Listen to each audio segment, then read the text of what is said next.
Ezekiel 46, 8 through 24.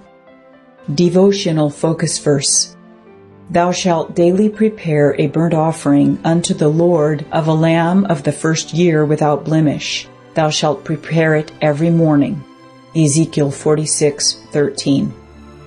As a child brought up in a Christian home, family devotions were part of our daily routine. My dad was busy with his job and in the Lord's work, and my mom kept our household running smoothly and worked part-time at the church headquarters office. However, my parents were not too busy to make sure my siblings and I heard the Bible read each morning.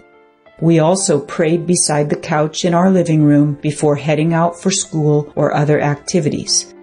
Thus, early in life, I learned the value of spending daily time with God. A mother in our church congregation who did not grow up in a Christian home tells how God revealed to her one day the importance of having regular family worship, not just for her own growth as a Christian, but also for her young children. She started that practice right after getting saved. She relates, before bed that night, we discussed how the day had gone for each of us. Then we prayed, thanking God for the day's blessings, asking help for the things troubling us, and requesting salvation for our loved ones. The next morning, we prayed again, praising God for His goodness and asking help for the difficulties ahead. Later, I wrote in my diary, January 31, 1988, instituted a time of family worship. Over time, the benefits of having a prayer routine became evident. Reviewing our day with the Lord in the evening helped minimize the children's anxieties and frustrations, allowed me to become aware of what was going on in their lives, and made us all more appreciative of the good things God provided for us on a daily basis. Meanwhile, praying in the morning prepared us for the spiritual battles of the day. I had thought only adults needed prayer, but I learned that the Lord is a help for even those of a very young age, and it is never too early to establish the practice of praying regularly. In our text today, Ezekiel continued to detail various aspects of worship that will take place in restored Israel. His description of the feasts, festivals, and worship ordinances that will occur highlight the fact that God desires order and continuity in His people's approach to Him. The daily offerings referenced in our key verse illustrate that even in restored Israel, it will be important to continually remember and memorialize Jesus' sacrificial death on the cross. These established times for worship will maintain God's close connection with His people. Consistent times of worship provide the same benefit for us. Though our devotions on each day may not seem particularly impactful, when we take time with God on a regular basis, the cumulative effect will cause us to mature in our walks with Him. The more we connect with Him, the more we will understand and appreciate what He is saying about Himself, His kingdom, and His people. Jesus' sacrificial death was the ultimate expression of God's love for us, and God deserves and desires our devotion. Let's purpose to honor Him by meeting with Him daily. Background information. After establishing regulations for worship on holy days in the first part of chapter 46, today's text continues with a series of miscellaneous regulations. Verses 8 through 10 concern the prescribed manner for entering and leaving of the temple, and verses 11 through 15 deal with requirements for various offerings. Verses 16 through 18 concern the prince's gifts of land to his sons. In verses 19 through 24, a description of Ezekiel's tour of the temple complex resumes, and Ezekiel was taken to the area where the priests prepare the offerings for consumption. The prince referenced in Ezekiel's vision was God's appointed leader, but he was not a priest. His leadership was evidence of a family-oriented system of worship that existed long before the Aaronic priesthood, see number 7.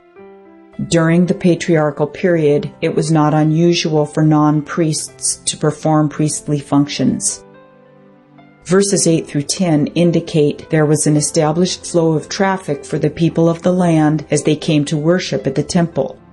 This regulation would preserve orderly movement to and from the temple, especially on feast days when the crowds would be immense. The prince's movements were with deliberation, as in verse 8, and on occasions when others under his leadership were presenting offerings, they entered with him and left with him. The prince, however, was not allowed in the separate place near the temple itself, which was reserved for priests. Verses 11 through 15 give regulations concerning various offerings. Traditionally, the peace offering represented in part a sense of well-being between the worshiper and God. To illustrate this fellowship, portions of the offering were shared between the worshiper, the priest, and God, with the fat being burned on the altar. These offerings have similarities to the offerings in Leviticus and Numbers, but have been increased in quantity for the new temple.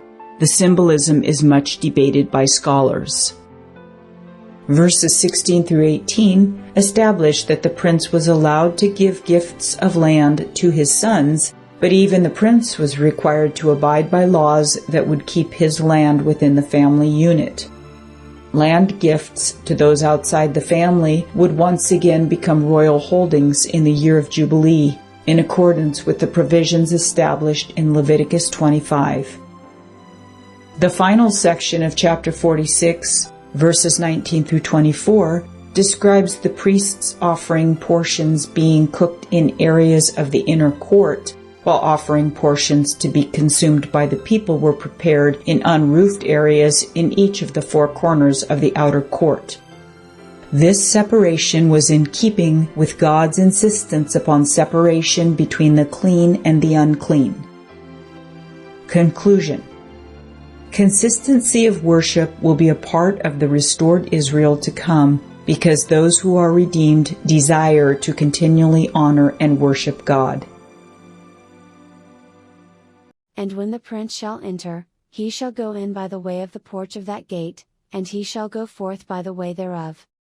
But when the people of the land shall come before the Lord in the solemn feasts, he that entereth in by the way of the north gate to worship shall go out by the way of the south gate, and he that entereth by the way of the south gate shall go forth by the way of the north gate, he shall not return by the way of the gate whereby he came in, but shall go forth over against it. And the prince in the midst of them, when they go in, shall go in, and when they go forth, shall go forth. And in the feasts and in the solemnities the meat offering shall be an ephah to a bullock, and an ephah to a ram, and to the lambs as he is able to give, and an hin of oil to an ephah. Now when the prince shall prepare a voluntary burnt offering or peace offerings voluntarily unto the Lord, one shall then open him the gate that looketh toward the east, and he shall prepare his burnt offering and his peace offerings, as he did on the Sabbath day, then he shall go forth, and after his going forth one shall shut the gate. Thou shalt daily prepare a burnt offering unto the Lord of a lamb of the first year without blemish, thou shalt prepare it every morning. And thou shalt prepare a meat offering for it every morning, the 6th part of an ephah, and the 3rd part of an hin of oil, to temper with the fine flour, a meat offering continually by a perpetual ordinance unto the Lord. Thus shall they prepare the lamb, and the meat offering, and the oil, every morning for a continual burnt offering. Thus saith the Lord God, if the prince give a gift unto any of his sons, the inheritance thereof shall be his sons, it shall be their possession by inheritance. But if he give a gift of his inheritance to one of his servants, then it shall be his to the year of liberty, after it shall return to the prince, but his inheritance shall be his sons for them. Moreover the prince shall not take of the people's inheritance by oppression, to thrust them out of their possession, but he shall give his sons inheritance out of his own possession, that my people be not scattered every man from his possession. After he brought me through the entry, which was at the side of the gate, into the holy chambers of the priests, which looked toward the north, and, behold, there was a place on the 2 sides westward. Then said he unto me, This is the place where the priests shall boil the trespass offering and the sin offering, where they shall bake the meat offering, that they bear them not out into the utter court, to sanctify the people. Then he brought me forth into the utter court, and caused me to pass by the 4 corners of the court, and, behold, in every corner of the court there was a court. In the 4 corners of the court there were courts joined of 40 cubits long and 30 broad, these 4 corners were of one measure. And there was a row of building round about in them, round about them 4, and it was made with boiling places under the rows round about. Then said he unto me, These are the places of them that boil, where the ministers of the house shall boil the sacrifice of the people.